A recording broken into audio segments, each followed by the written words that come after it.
आप ना जिंदगी को कभी भी शुरू कर सकते हैं। हेलो हाय, मेरा नाम पंकज जीना है और आज हैशटैग किस्सा में जो किस्सा मैं आपको सुनाने जा रहा हूं उसका हैशटैग है शुरुआत। जब बेटे को उन्होंने बताया कि ट्रेन से उन्हें बनारस जाना है तो उसने और बहू ने साफ साफ मना कर दिया। माँ की तबीयत को लेकर पहले से ही घर में सब परेशान थे और ये उनको ट्रेन से लेकर घूमने जाना चाहते थे। कैसे कोई हाँ करता, मगर ये जिद करने लगे। बोले कि तुम टिकट कटवा दो, नहीं तो कल जाकर हम खुद ही कटवा लाएंगे। बच्चे जानते थे अपने पिता को, नहीं चाहते हुए भी 2 टिकटें बुक करवा दी गई अगले हफ्ते की। होटल वगैरह सब ऑनलाइन बुक करा दिया गया। बहू ने गर्म कपड़े, दवाइयाँ, स्वेटर सब पैक कर दिया था।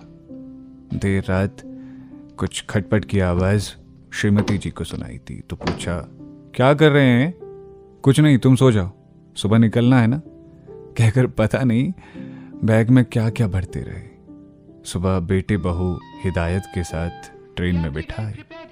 ट्रेन चल पड़ी थी। अब साइड की चेयर सीट पर दोनों आमने सामने की सीट पर बैठे हुए थे। पर्दे धीरे धीरे हिल रहे थे। हिलने के बीच में से गुजरता हुआ हर कोई आधा आधा दिख रहा था। जितनी बार चाय आती तो ये पूछते, चाय पियोगी? एक आध बार उन्होंने पिया, बाद में इनको भी पीने से मना कर दिया। बोली, और पिएंगे तो एसिडिटी हो जाएगी। शाम ढलने लगी थी। बहू ने खाना पैक करके दिया था तो दोनों ने साथ में खाया। जब वो कुल्ला करने गई तो कुर्सियां खोलकर बिस्तर लगा लिया दोनों के लिए। थोड़ी देर तक बतियाने के बाद वो सो गई। कोई आधी रात रही होगी।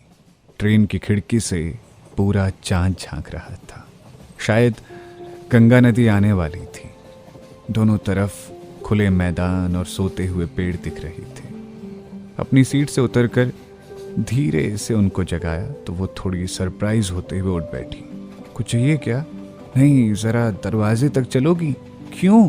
अरे बस चलो ना, कहकर चप्पल उनके पैरों में पहना दिया। उन्हें झुकने में तकलीफ जो होती थी। धीरे धीरे चलते हुए दोनों ट्रेन के दरवाजे तक पहुंच गए। टीटी सो रहा था। दरवाज़ा बंद था। एक लाइट जलते जलते बुझ रही थी।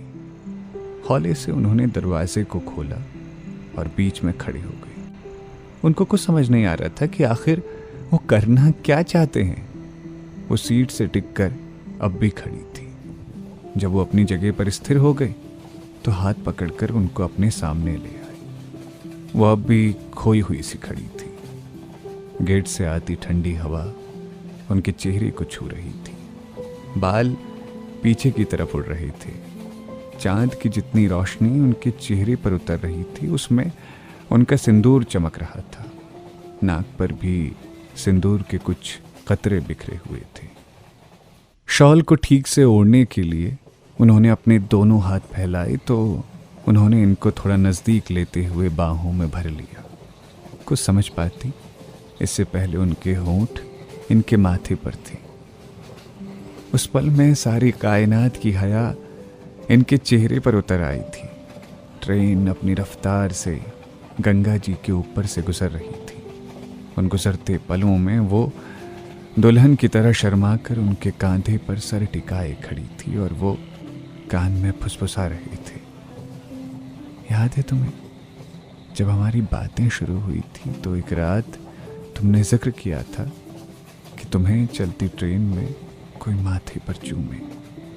मैं जिंदगी की भाग दौड़ में तुम्हारी कई बातों को जी ही नहीं पाया। अब एक एक कर सारे सपनों को जीऊंगा तुम्हें लेकर तुम्हारे साथ। तो ये शुरुआत है एक नए सफर की। तो ये था आज का हैशटैग किस्सा जिसे लिखा था अनु रॉय ने।